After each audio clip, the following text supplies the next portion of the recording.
Bank of America បានបង្កើនទុនបំរុងមាសចំនួន 30% នៃទ្រព្យសម្បត្តិសរុបរបស់ខ្លួនសិស្សស្វាគមន៍មកកាន់ព័ត៌មានហិរញ្ញវត្ថុរបស់ FNC ថ្ងៃទី27 ខែមីនា ឆ្នាំ 2025 មាសបានរក្សាស្ថិរភាពតម្លៃរបស់ខ្លួននៅលើកម្រិត $3,600 ក្នុងមួយតម្លឹងបានជំរុញឲ្យ Bank of America បានបង្កើនគោលដៅរបស់ខ្លួនសម្រាប់ឆ្នាំនេះដោយពង្រឹងទៅលើគោលដៅរយៈពេលវែងរបស់ខ្លួននៅក្នុងរបាយការណ៍ចុងក្រោយបំផុតរបស់ពួកគេអ្នកវិភាគនៅឯ Bank of America បានប្រកាសថាពួកគេរំពឹងទុកថាតម្លៃមាសនឹងស្ថិតនៅក្នុងទំនោរស្ថិរភាពនៅក្នុងកម្រិតតម្លៃ $3,660 ក្នុងមួយតម្លឹងនៅឆ្នាំនេះហើយពួកគេក៏បានព្យាករណ៍ថាតម្លៃមាសអាចនឹងមានការកើនឡើងរហូតដល់កម្រិតតម្លៃ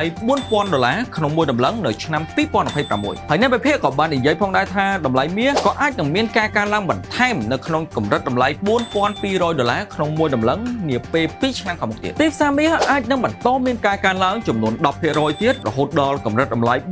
$4,200 ក្នុងមួយតម្លឹងនាឆ្នាំ2029ហើយអ្នកវិភាគក៏បានបន្តទៀតថាឧស្សាហកម្មធានារ៉ាប់រងរបស់ប្រទេសចិនដែលអាចវិនិយោគទៅលើមាសដល់ទៅ 1% នៃទ្រព្យសម្បត្តិរបស់ខ្លួនដែលស្មើទៅនឹង 6% នៃទីផ្សារមាសប្រចាំឆ្នាំនៅជុំវិញពិភពលោកធនធានគីកណ្ដាលជុំវិញពិភពលោកនាពេលបច្ចុប្បន្ននេះបានកាន់កាប់មាសប្រហែលជា 10% នៃទុនបំរុងរបស់ពួកគេហើយអាចនឹងមានការបង្កើនទុនបំរុងរហូតដល់ 30% នៃទ្រព្យសម្បត្តិសរុបដើម្បីធ្វើឲ្យផលប័ត្ររបស់ពួកគេកាន់តែមានប្រសិទ្ធភាពហើយនៅទីបំផុតវិនិយោគិនលក់រាយក៏នឹងកំពុងតែបង្កើនការប្រឈមមុខលើការកើនឡើងថ្លៃនៃមុខទំនិញមាសដែលនឹងអាចបន្តការកើនឡើងបន្ថែមនៅឯទ្វីបអាមេរិកទ្វីបអឺរ៉ុបនិងទ្វីបអាស៊ីហើយ Bank of America ក៏បានកត់សម្គាល់ផងដែរថាតម្រូវការវិនិយោគនៅក្នុងមូលនិធិជួញដូរមាសបានកើនឡើងរហូតដល់ 4% នៅក្នុងឆ្នាំ2025នេះសម្លឹងទៅមុខអ្នកវិភាគក៏បានលើកឡើងបន្តទៀតថាធនធានគីកណ្ដាលនឹងត្រូវបង្ខំចិត្តក្នុងការកាត់បន្ថយអត្រាការប្រាក់ខ្លាំងជាងការរំពឹងទុកនៅពេលដែលពួកគេបានធ្វើការព្យាករណ៍ហើយគោលនយោបាយ America First របស់ប្រធានាធិបតី Donald Trump ដើម្បីកាត់បន្ថយអនុភាពសកលរបស់ខ្លួនអាចលើកទឹកចិត្តឲ្យធនធានគីកណ្ដាលធ្វើពិពិធកម្មបន្ថែមទៀតឆ្ងាយពីលុយដុល្លារសូមអរគុណចំពោះការតាមដានព័ត៌មានហិរញ្ញវត្ថុរបស់